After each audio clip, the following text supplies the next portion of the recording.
신학자이면서 철학자였던 키에르 케골이라는 분의 죽음에 이르는 병이라는 책이 있습니다. 이 책에서 저자는 사람이 절망해서 죽는다라고 이야기를 합니다. 결국 죽음을 맞이하는 것은 절망 때문이다라는 것입니다.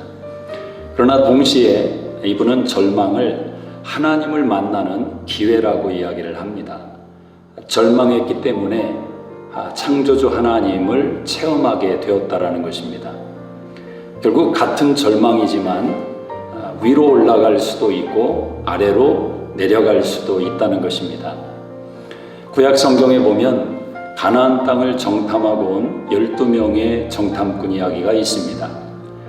같은 상황을 보고 왔습니다. 하나님의 약속의 땅입니다. 비옥하고 풍성한 열매를 거두는 땅입니다. 물론 그 땅에는 거대한 가나안 부족들이 기거하고 있었습니다.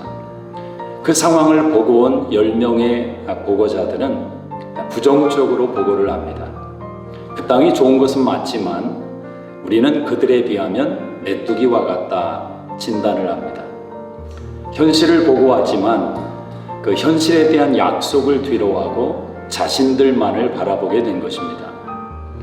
그런 반면에 여호수아와 갈렙은 하나님의 약속만을 바라봅니다. 물론 자신들의 연약함도 알았을 것입니다.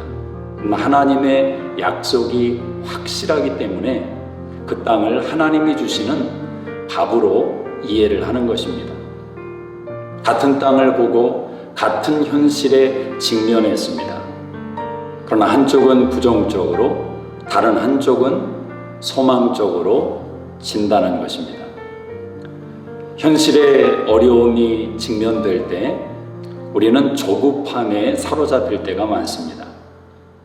어떤 선택을 내려도 속단하기가 쉽고 쉽게 판단하기가 쉽습니다. 현실이 어려울수록 고단할수록 우리의 마음의 시야를 높은 곳으로 옮겨가는 것이 필요합니다. 산을 올라가다 보면 그 마음의 조급함과 감정의 격동이 조금씩 가라앉는 것을 경험하게 됩니다. 우리의 시선을 높은 곳으로 산 정상으로 옮겨가는 것이 필요합니다. 탁 트인 정상에서 멀리 보고 넓게 바라보는 시선이 필요한 것입니다. 시편 121편에 보면 나의 도움이 어디서 올고 나의 도움이 천지를 지으신 여호와에게서라고 말씀합니다. 그곳에서 새로운 해석과 담대함을 가지고 우리의 현실에 다시 직면하는 것입니다. 어려운 시대에 여러분은 이 현실 앞에서 무엇을 바라보십니까? 어떻게 해석하고 계십니까?